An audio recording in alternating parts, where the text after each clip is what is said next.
তো বন্ধুগণ, কে কোথায় আছেন আমাদের ভিডিও দেখতে চলে আসুন।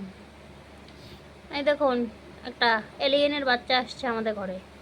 সিলেট দিছি, সিলেটে লেখে না, নিচে লিখতেছে পাকায়। আর এদিকে এই মানে এত এই যে গরমে ওকে যে এত শীত লাগছে, মানে শীত ঠান্ডা লাগছে সেটা আর কি বলি। তোমার ঠান্ডা লাগছে? কতগুলো দেখি, কতগুলা? এই দেখো, মোজা পরে বসে আছে সেই বিকাল থেকে। এখন তো শুধু পায়ে পড়ছে, কিছুক্ষণ আগে হাতেও ছিল।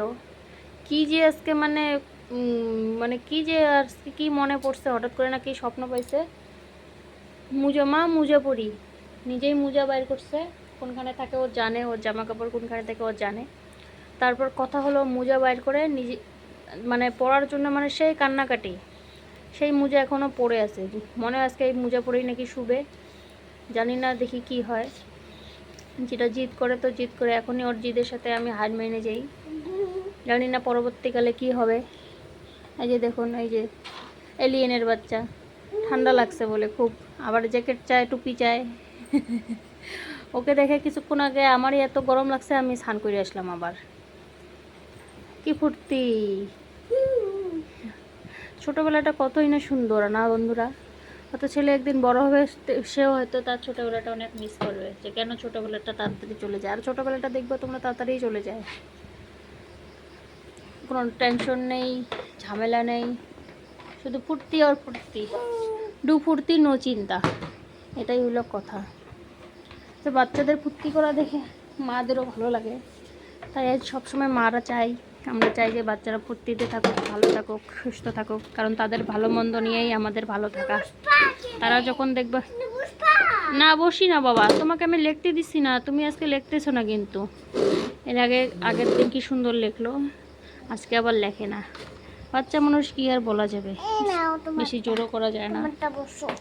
আমি না বসি, ওখানে টুলে বসে কি হবে? টুলে বসে লেখা যাবে না, তুমি বোঝো না তো, টুলে বসে লেখা যাবে না।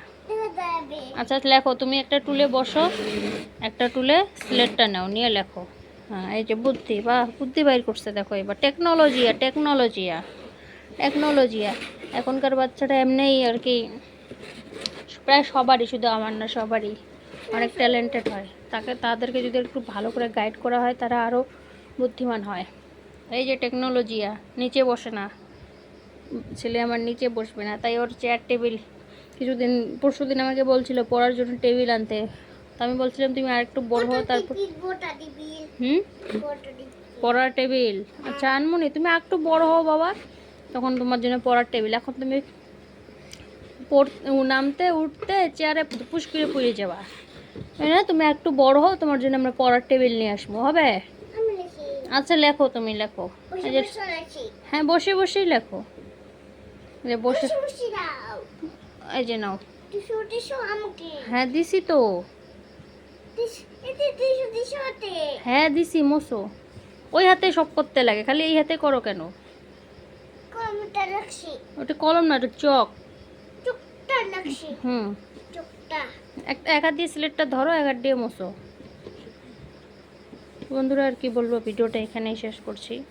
ওকে আমি এবার ভাববেন না যে পড়ার মাঝখানে ভিডিও করছি বা লেখানো আমি শেষ করেছি। তো ভিডিওটা এখানেই শেষ করছি, ভালো লাগলে একটা লাইক করে দেবেন। ধন্যবাদ, সবাই ভালো থাকবেন, সুস্থ থাকবেন, সাবধানে থাকবেন। দেখা হচ্ছে পরের একটা ভিডিওতে। বাবা টাটা করে দাও তো সবাইকে।